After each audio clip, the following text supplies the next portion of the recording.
ശ്രീകൃഷ്ണ ജ്യോതിഷാലയത്തേക്ക് ഏവർക്കും സ്വാഗതം. ഞാൻ ജ്യോത്സ്യൻ വിജയൻ കുട്ടു. അതായത് ഇപ്പോൾ ഇവിടെ പറയുന്നത് ഈ വർഷത്തെ, അതായത് 2024 ഏപ്രിൽ മാസത്തെ വിഷുഫലം, അതായത് 1199 ആണ്ട് ഉള്ള വിഷുഫലമാണ് പറയുന്നത്. 1199 ആണ്ട് മലയാള വർഷം, അതുപോലെ തന്നെ 2024 ഇംഗ്ലീഷ് വർഷം.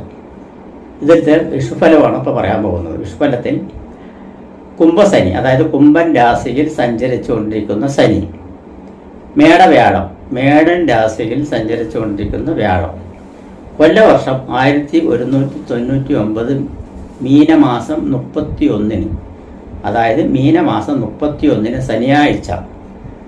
ശനിയാഴ്ച ഉദയായി, അതായത് ഉദയത്തിന് ശേഷം 36 നാഴികയും 6 വിനാഴിയും, 36 നാഴികയും 6 വിനാഴിയും, ഉദയത്തിന് ശേഷം 36 നാഴികയും 6 വിനാഴിയും ചെന്നതിന് ശേഷമാണ് മീനത്തിൽ നിന്നും, അതായത് മീനമാസമാണ്, മീനരാശിയിൽ നിന്നും സൂര്യൻ മേടൻ രാശിയിലേക്ക് രവി, അതായത് സൂര്യൻ പറഞ്ഞ രവി സംക്രമിക്കുന്നത്. അപ്പം മേഷ വിഷു സംക്രമം എന്ന് പറയും. മേടരാശിയിൽ സൂര്യൻ പ്രവേശിക്കുന്ന സമയത്തിനെ അടിസ്ഥാനപരമാക്കിയിട്ടാണ് വിഷുഫലം പറയുന്നത്. അപ്പോൾ മേടൻ രാശിയിലേക്ക് മീനൻ മാസത്തിൽ നിന്നും, മീനൻ രാശിയിൽ നിന്നും മേടൻ രാശിയിലേക്ക് മാറുന്നത്, അതായത് സൂര്യൻ മാറുന്നത് മീനമാസം 31-ാം തീയതി 36 നാഴിക, ഉദയത്തിന് ശേഷം 36 നാഴികയും 6 വിനാഴിയും, അതായത് ശനിയാഴ്ച. അതായത് സമയം നമുക്ക് IST സമയം പറയുകയാണെങ്കിൽ രാത്രി 8:22 രാത്രി 8:22 വരുന്നത്. അപ്പോൾ ആ സമയത്ത് മകീര നക്ഷത്രമാണ് വരുന്നത്. മകീര നക്ഷത്രത്തിലാണ് ചന്ദ്രൻ സഞ്ചരിച്ചുകൊണ്ടിരിക്കുന്നത്. മകീര നക്ഷത്രത്തിലാണ്. ശുക്ലപക്ഷ ഷഷ്ടി പറഞ്ഞ വെളുത്ത പക്ഷം, അതായത് കറുത്ത വാവിന് ശേഷമുള്ള ഷഷ്ടി, 6ാമത്തെ ദിവസം ഷഷ്ടി തിഥിയും പന്നികരണവും, കരണം വന്നിട്ട് പന്നികരണമാണ്. ശോഭനനാമ നിത്യയോഗവും നല്ലതാണ്. പന്നികരണവും ശോഭനനാമ നിത്യയോഗവും കൂടിയ മിഥുനക്കൂറ്റിൽ, അതായത് മിഥുനൻ രാശിയിലാണ് ചന്ദ്രൻ സഞ്ചരിച്ചുകൊണ്ടിരിക്കുന്നത്. അപ്പോൾ മിഥുനക്കൂറ്റിൽ തുലാ ലഗ്ന സമുച്ചയത്തിൽ, അതായത് ആ സമയത്ത് ഉദിച്ചു വരുന്ന ലഗ്നം എന്ന് പറയുന്നത് തുലാ ലഗ്നമാണ്. അപ്പോൾ തുലാ ലഗ്ന സമുച്ചയത്തിൽ അഗ്നി ഭൂതോദയം കൊണ്ട്, ഭൂതോദയം പറഞ്ഞാൽ ആ സമയത്തുള്ള ഭൂതം ഏതാണ് ചോദിച്ചാൽ അഗ്നിയാണ്. അഗ്നി ഭൂതോദയത്തിൽ മേഷ വിഷു സംക്രമം, അതായത് വിഷു സംക്രമം വരുന്നത് ഈ സമയത്താണ് എന്നുള്ളതാണ് പറയുന്നത്. ആ സമയത്ത് തുലാ ലഗ്നമാണ് ഉദിച്ചു വരുന്ന ലഗ്നം എന്ന് പറയുന്നത്. ആ തുലാ ലഗ്ന പ്രകാരം തന്നെ ഗ്രഹസ്ഥിതി ഒന്ന് ചിന്തിച്ചു കഴിഞ്ഞാൽ തുലാ ലഗ്നത്തിന്റെ 3-ാം ഭാവത്തിൽ ഗുളികനാണ് നിൽക്കുന്നത്. 3-ാം ഭാവത്തിൽ വ്യാഴക്ഷേത്രത്തിൽ ഗുളികനാണ് നിൽക്കുന്നത്. 5-ാം ഭാവത്തിൽ ചൊവ്വയും ശനിയും കൂടി നിൽക്കുന്നുണ്ട്. 5-ാം ഭാവത്തിൽ, അതായത് കുംഭൻ രാശിയിൽ ശനിയും ചൊവ്വയും കൂടി നിൽക്കുന്നുണ്ട്. 6-ാം ഭാവത്തിൽ നിൽക്കുന്നത് സൂര്യനും ബുധനും ശുക്രനും രാഹുവുമാണ് നിൽക്കുന്നത്, അതായത് മീനൻ രാശിയിൽ. മേടൻ രാശിയിൽ 7-ാം ഭാവത്തിൽ നിൽക്കുന്നത് വ്യാഴമാണ്. 9-ാം ഭാവത്തിൽ മിഥുനൻ രാശിയിൽ നിൽക്കുന്നത് ചന്ദ്രനും. കന്നിരാശി 12-ാം ഭാവത്തിൽ നിൽക്കുന്നത് കേതുവുമാണ് നിൽക്കുന്നത്. അപ്പോൾ ഇവിടെ ഈ രാശിപ്രകാരം നോക്കുമ്പോൾ വ്യാഴത്തിന്റെ ഇഷ്ടസ്ഥിതി നല്ല തന്നെയാണ്. അതായത് ലഗ്നാൽ 7-ാം ഭാവത്തിൽ വ്യാഴം നിൽക്കുന്നുണ്ട്. വ്യാഴം ലഗ്നത്തിന് വീക്ഷിക്കുന്നുണ്ട്. അതുകൂടാതെ തന്നെ 11-ാം ഭാവത്തിനെ വീക്ഷിക്കുന്നുണ്ട് വ്യാഴം. അതുകൂടാതെ 3-ാം ഭാവത്തിനെയും വീക്ഷിക്കുന്നുണ്ട് വ്യാഴം വീക്ഷിക്കുന്നത് പറഞ്ഞാൽ ദൃഷ്ടി ചെയ്യുന്ന ഓരോരോ ദിക്കുകളിനെ പറയുന്നത്. 11-ാം ഭാവത്തിലേക്കും അതുപോലെ ലഗ്നത്തിലേക്കും 3-ാം ഭാവത്തിലേക്കും ദൃഷ്ടി ചെയ്യുന്നുണ്ട്. അപ്പോൾ ഇവിടെ നോക്കുന്ന സമയത്ത് ലഗ്നം എന്ന് പറയുന്നത് തുലാ ലഗ്നമാണ്. തുലാ ലഗ്നത്തിന്റെ അധിപൻ ശുക്രനാണ്. ശുക്രൻ 8-ാം ഭാവം, അതായത് 8-ാം ഭാവം പറഞ്ഞാൽ ഇടവൻ രാശി 8ാം ഭാവം ഏറ്റെടുത്തുകൊണ്ട്, ലഗ്നാധിപൻ 8ാം ഭാവം അഷ്ടമസ്ഥാനം ഏറ്റെടുത്തുകൊണ്ട് 6ാം ഭാവമായ അനിഷ്ടസ്ഥാനമായിട്ടുള്ള മീനൻ രാശിയിൽ ഉച്ചസ്ഥനായിട്ടാണ് നിൽക്കുന്നത്. സൂര്യനോടൊപ്പം ബുധനോടൊപ്പം രാഹുവിനോടൊപ്പം ഉച്ചസ്ഥാനത്ത് നിൽക്കുന്നത്. അപ്പോൾ എന്താന്ന് വെച്ച് പറഞ്ഞാൽ ലഗ്നാധിപൻ അഷ്ടമസ്ഥാനം നാശസ്ഥാനമാണ്. സർവപ്രണാസോ വിപദോ അപവാദോ കേതുപ്രദേശോ മരണസ്യ ദാസ മടാദ്യം ഗതാച്ച വിഘ്ന എന്നാണ് പറയുന്നത്. അപ്പോൾ എന്താ വെച്ചാൽ സർവപ്രണാസോ, അപ്പോൾ സർവ്വവസ്തുക്കളുടെയും നാശങ്ങൾ ഉണ്ടാകും എന്നൊക്കെയാണ് ഈ പറയുന്നത്. അതായത് സർവ്വവസ്തുക്കളുടെയും നാശങ്ങൾ, അപമാനങ്ങൾ, അതായത് ഭൂമിക്ക് ദോഷങ്ങൾ വരുന്നതൊക്കെയാണ് പറയുന്നത്. ഭൂമി കാരകനായിട്ടുള്ള ഗ്രഹം ലഗ്നാനി 5ാം ഭാവത്തിൽ നിൽക്കുന്നുണ്ട്. അതുപോലെ തന്നെ ലഗ്നാധിപൻ്റെ 12ാം ഭാവത്തിലാണ് ഭൂമികാരകനായിട്ടുള്ള ചൊവ്വ നിൽക്കുന്നത്. ലഗ്നാധിപൻ തന്നെ അഷ്ടമസ്ഥാനം ഏറ്റെടുത്തുകൊണ്ട് 6ാം ഭാവത്തിൽ നിൽക്കുന്നുണ്ട്. മത്സ്യരാശിയിൽ നിൽക്കുന്നത്. മത്സ്യരാശി പറഞ്ഞാൽ അത് മത്സ്യരാശി പറഞ്ഞാൽ മീനൻ രാശി ജലരാശിയും കൂടിയാണ്.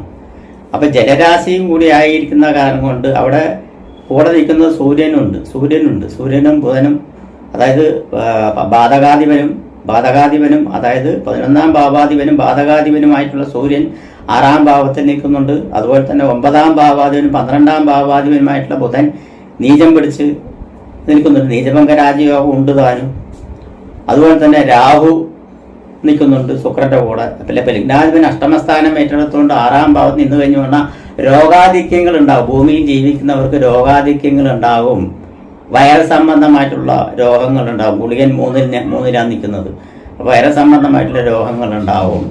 എന്നിരുന്നാലും അതിലേക്ക് ചെറുത്ത് നിൽക്കുവാനുള്ള കെൽപ്പ് ഭരണാധികാരിയായിട്ടുള്ള സൂര്യൻ നിൽക്കുന്നത് 6ാം ഭാവത്തിലാണ്. കുറച്ച് കഷ്ടപ്പെടുമെങ്കിലും വ്യാഴത്തിൻ്റെ ദൃഷ്ടിയിൽ ലഗ്നാൽ 7ാം ഭാവത്തിൽ വ്യാഴം നിൽക്കുന്നത് വളരെ ഉചിതകരമായിട്ടാണ്.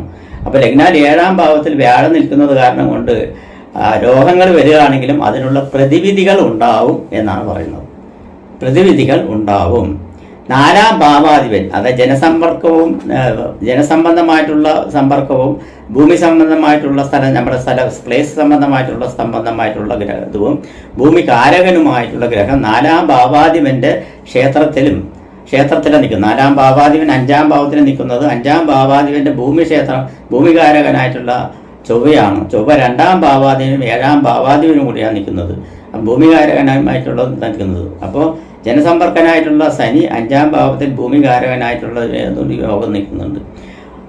ഇപ്പോൾ ഇവിടെ വന്നിട്ട് വർഷകാലം, അതായത് ഈ വർഷം മഴ എങ്ങനെ ഉണ്ടാകും എന്ന് ചോദിച്ചു പറഞ്ഞാൽ കാലാവസ്ഥ അതായത് നമ്മുടെ മൺസൂൺ കാലം, അതായത് മഴക്കാലം എന്ന് പറയുന്നത് ജൂൺ 15 കൂടിയിട്ടാണ് മഴയുടെ ആരംഭം, മൺസൂൺ ആരംഭിക്കുന്നത് എന്നാണ് പറയുന്നത്. വർഷകാലം ആരംഭിക്കുന്നത് അത് യഥാക്രമം ആ സമയത്ത് തന്നെ ഉണ്ടാകും എന്നുള്ളതാണ് ഇതിൽ കാണുന്നത്. ലഗ്നാധിപൻ തന്നെ മത്സ്യരാശിയായിട്ടുള്ള 6ാം, അതായത് മീനൻ ജലരാശിയായിട്ടുള്ള 6ാം ഭാവത്തിൽ നിൽക്കുന്നത് കാരണം മഴ ഇഷ്ടം പോലെ ഉണ്ടാവും എന്നുള്ളത് കാണുന്നുണ്ട്. വർഷകാലം ഫുള്ളായിട്ട് കാലവർഷം ഫുള്ളായിട്ടുണ്ടാവും എന്നുള്ളതും പറയുന്നുണ്ട്. അതുകൂടാതെ തന്നെ ന്യൂനമർദ്ദം സംബന്ധമായിട്ടുള്ള ഇതുണ്ടാവും. കാരണം ചന്ദ്രന്റെ കേന്ദ്രത്തിലാണ് ലഗ്നാധിപനായിട്ടുള്ള ഗ്രഹം നിൽക്കുന്നത്, അതും ജലരാശിയിൽ. അത് കാരണം ന്യൂനമർദ്ദന സംബന്ധമായിട്ടുള്ള മഴകളും ഇതിൽ കാലവർഷം കൂടാതെ ഉണ്ടാവും എന്നാണ് പറയുന്നത്. അത് ന്യൂനമർദ്ദം എന്ന് വെച്ച് പറഞ്ഞാൽ ചിലപ്പോൾ വിടാതെ 3, 4, 5 ദിവസങ്ങളൊക്കെ വിടാതെ മഴ പെയ്യാനുള്ള സാധ്യതകളുണ്ട് എന്നാണ് പറയുന്നത്. ചുരുക്കി പറയുകയാണെങ്കിൽ പ്രളയ സാധ്യതയെല്ലാം ഉണ്ടാവും എന്നാണ് പറയുന്നത്. ജലപ്രളയമൊക്കെ ഉണ്ടാവും എന്നാണ് പറയുന്നത്.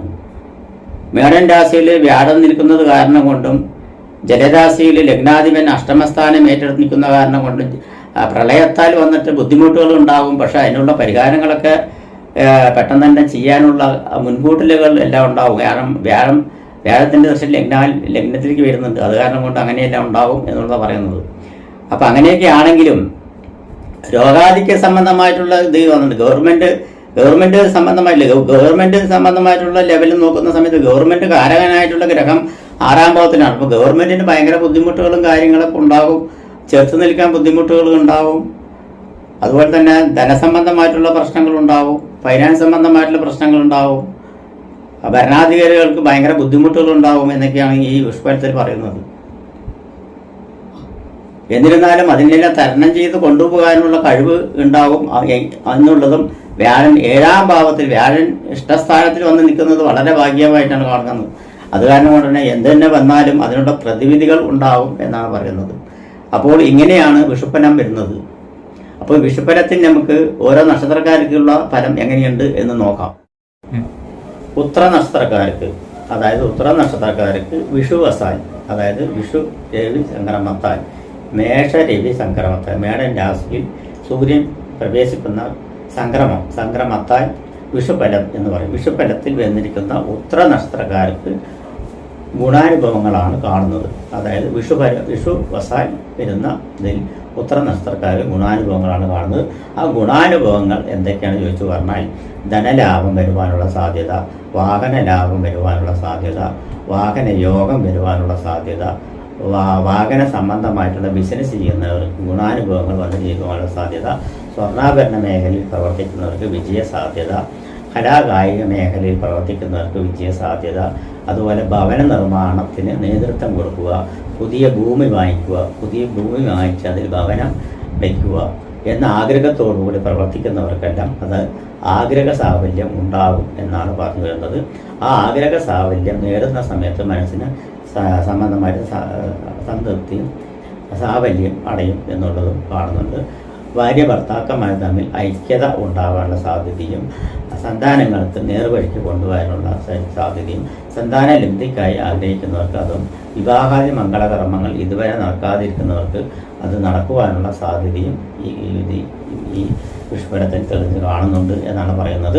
അതുപോലെ തന്നെ സ്വർണ്ണാഭരണ മേഖലയിൽ പ്രവർത്തിക്കുന്നവർക്ക് വിജയ സാധ്യതയും ബിസിനസ് പുരോഗതിയും, അതിൽ വർക്ക് ചെയ്യുന്ന ഇതര സംബന്ധമായിട്ടുള്ള വർക്ക് ചെയ്യുന്നവർക്ക് ഗുണാനുഭവങ്ങളെല്ലാം ഉണ്ടാകാനുള്ള സാധ്യതയും, മെക്കാനിക്കൽ മേഖലയിൽ പ്രവർത്തിക്കുന്നവർക്കും ഹൈടെക് മേഖലയിൽ പ്രവർത്തിക്കുന്നവർക്കും, മെഷീനറി സംബന്ധമായിട്ടുള്ള വൻകിട മെഷീനറി സംബന്ധമായിട്ടുള്ള മേഖലയിൽ പ്രവർത്തിക്കുന്നവർക്കും, അതിൽ സാങ്കേതിക വിദ്യയിൽ പ്രവർത്തിക്കുന്നവർക്ക് ഗുണാനുഭവങ്ങളും നേട്ടങ്ങൾ കൈവരിക്കാനുള്ള സംഭവങ്ങളെല്ലാം ഉണ്ടാവും എന്നുള്ളതാണ് പറയുന്നത്.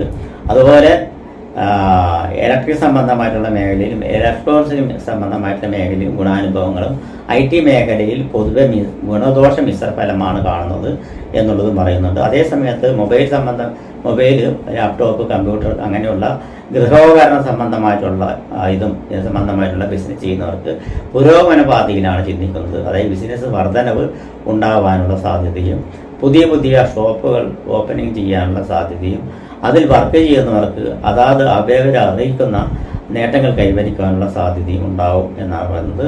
സിനിമാ മേഖലയിൽ പ്രവർത്തിക്കുന്നവർക്ക് അവരവർ ആഗ്രഹിക്കുന്ന സ്ഥാനത്ത് എത്തുവാനുള്ള സാധ്യത കൂടുതലായി കാണുന്നുണ്ട്. അതുപോലെ തന്നെ രാഷ്ട്രീയത്തിൽ പ്രവർത്തിക്കുന്നവർക്കും അവരവർ അർഹിക്കുന്ന സ്ഥാനമാന പദവികൾ വന്നു ചേരുവാനുള്ള സാധ്യതയും, വിജയം കരസ്ഥമാക്കാനുള്ള സാധ്യതയും, വിദേശ രാജ്യങ്ങൾ സന്ദർശിക്കുവാനുള്ള സാധ്യതയും, വിദേശ രാജ്യത്ത് പോയി താമസിക്കുവാനും അവിടെ ജോലി നോക്കുവാനും അവിടെ വിദ്യാഭ്യാസം നടത്തുവാനുള്ള സാധ്യതയും എല്ലാം കാണുന്നുണ്ട്. വിദ്യാർത്ഥികൾക്ക് പഠനത്തിൽ ഉഗ്രപരമായിട്ടുള്ള നേട്ടങ്ങൾ കൈവരിക്കുവാനുള്ള സാധ്യത ഇതിൽ തെളിഞ്ഞു കാണുന്നുണ്ട് എന്നാണ് പറയുന്നത്. അതുകൊണ്ട് തന്നെ ഗുണാനുഭവങ്ങൾ, നേട്ടങ്ങൾ കൈവരിക്കാനുള്ള സാധ്യതയും, പുണ്യക്ഷേത്ര സന്ദർശനങ്ങൾ കൈകൊണ്ട് മനസ്സിന് കുളിർമയും സന്തോഷവും വരുവാനുള്ള സാധ്യതയും, ജാതകവശാലുള്ള ചില ദോഷങ്ങളെല്ലാം അകന്നു പോവുകയും അഭാഗ്യവശാൽ ഭാഗ്യം തെളിഞ്ഞു വരുവാനുള്ള സാധ്യതയും എല്ലാം കാണുന്നുണ്ട്. ശത്രു സംബന്ധമായിട്ടുള്ള ദോഷങ്ങളിലെല്ലാം തകർത്തെടുത്ത് അതിൽ നിന്ന് മോചനം നേടി വരുവാനുള്ള സാധ്യതയും, ശത്രുക്കളിൽ നിന്നും നേട്ടങ്ങൾ വരുവാനുള്ള സാധ്യതയും, പൂർവിക സ്വത്ത് പങ്കുവെച്ച് അതിൽ വിഹിതം കിട്ടുവാനുള്ള സാധ്യതയും എല്ലാം ഈ ഉത്തര നക്ഷത്രക്കാർക്ക് വിഷുവശാൽ കാണുന്നുണ്ട്. അപ്പോൾ അവർക്ക് നേട്ടങ്ങൾ കൈവരിക്കാനുള്ള സാധ്യതയാണ് കാണുന്നത്. അതുപോലെ മെഷീനറി സംബന്ധമായിട്ടുള്ള മേഖലയിൽ പ്രവർത്തിക്കുന്നവർക്ക് ഗുണാനുഭവങ്ങൾ കാണുന്നുണ്ട്. അതുപോലെ തന്നെ മിലിറ്ററി സംബന്ധമായിട്ടും, അതുപോലെ നാവികസേന, വ്യോമസേന, കരസേന, അതുപോലെ എയർപോർട്ട് സംബന്ധമായിട്ടുള്ള മേഖലയിൽ പ്രവർത്തിക്കുന്നവർക്കെല്ലാം ഗുണാനുഭവങ്ങൾ വന്നു ചേരുവാനും പുതിയ ജോലികളിൽ പ്രവേശിക്കുവാനുള്ള സാധ്യതയും, ഗവൺമെൻറ് ജോലിക്കായി കാത്തു നിൽക്കുന്നവർക്ക് അത് കിട്ടുവാനുള്ള സാധ്യതയും, അതുപോലെ ഗവൺമെൻറ് മേഖലയിൽ പ്രൊമോഷൻ ആഗ്രഹിക്കുന്നവർക്ക് അത് കിട്ടുവാനുള്ള സാധ്യതയും എല്ലാം തെളിഞ്ഞു കാണുന്നുണ്ട് എന്നാണ് പറഞ്ഞത്. തടസ്സങ്ങളൊന്നും കാണുന്നില്ല പ്രത്യേകിച്ച്. എന്നിരുന്നാലും അവർക്ക് അങ്ങനെയുള്ള അർഹതപ്പെട്ട കാര്യങ്ങളെല്ലാം വന്നു ചേരുവാനുള്ള സാധ്യതകൾ കൂടുതലായിട്ടും തന്നെ തെളിഞ്ഞ് കാണുന്നുണ്ട്. അത് അനുഭവ യോഗത്തിൽ വരും എന്നാണ് പറഞ്ഞു വരുന്നത്. അവരുടെ ആയവ്യയത്തിന് നോക്കുകയാണെങ്കിൽ ഉത്തര നക്ഷത്രക്കാർക്ക് വരവ് 14 ചെലവ് 8 അപ്പോൾ വരവാണ് കൂടുതലായും കാണുന്നത്. അപ്പോൾ ധനലാഭങ്ങൾ ഉണ്ടാവാനുള്ള സാധ്യതയുണ്ട്, ധനവർദ്ധനവ് ഉണ്ടാവേണ്ട സാധ്യതയുണ്ട്. ബിസിനസ് പുരോഗമന പാതയിൽ നിന്നുകൊണ്ട് ധനലാഭങ്ങൾ കൊയ്തെടുക്കുവാനുള്ള സാധ്യതയുണ്ട്. അതുപോലെ ഷെയർ മാർക്കറ്റുകളിൽ ഷെയർ ഉയർന്നു വരുവാനുള്ള സാധ്യതയും, പങ്ക് കച്ചവടങ്ങളിൽ ഊഹ കച്ചവടങ്ങളിൽ നേട്ടങ്ങൾ ഒരുക്കാനുള്ള സാധ്യതയും അപ്രതീക്ഷിതപരമായിട്ടുള്ള ധനഗമനങ്ങളും ഭാഗ്യവർദ്ധനവത്തിൽ നിന്നും ധനവർദ്ധനവും ഭാഗ്യവർദ്ധനവത്തിൽ നിന്നും ധനനേട്ടങ്ങളും ധനവർദ്ധനവുകളും കിട്ടുവാനുള്ള സാധ്യതയും ഉദ്ദിഷ്ട കാര്യങ്ങളും വൻകിട ബിസിനസ് ലാഭങ്ങളും എല്ലാം പരിചയ സംബന്ധമായിട്ടുള്ള മേഖലയിൽ പ്രവൃത്തി സംബന്ധമായിട്ടുള്ള മേഖലയിൽ പ്രവൃത്തി പരിചയ സംബന്ധമായിട്ടുള്ള മേഖലയിൽ വിജയം കൈവരിക്കാനുള്ള സാധ്യതയും കൺസ്ട്രക്ഷൻ വർക്ക് നടത്തുന്നതും അതുപോലത്തെ അപ്പാർട്ട്മെൻറ്റ് വില്ലകൾ എന്നീ മേഖലകളിൽ പെട്ട് വർക്ക് ചെയ്യുന്നവർക്കും അത് കോൺട്രാക്ട് വർക്ക് ചെയ്യുന്നവർക്കും വൻകിട കുതിപ്പാണ് കാണുന്നത്. അതിൽ വൻകിടപരമായിട്ടുള്ള നേട്ടങ്ങൾ കൈവരിക്കാനുള്ള സാധ്യതകൾ കാണുന്നുണ്ട്. ഇതൊക്കെയാണ് ഉത്തര നക്ഷത്രക്കാർക്ക് വിഷുവസാൽ പറഞ്ഞു തരാനുള്ളത്. നമസ്കാരം.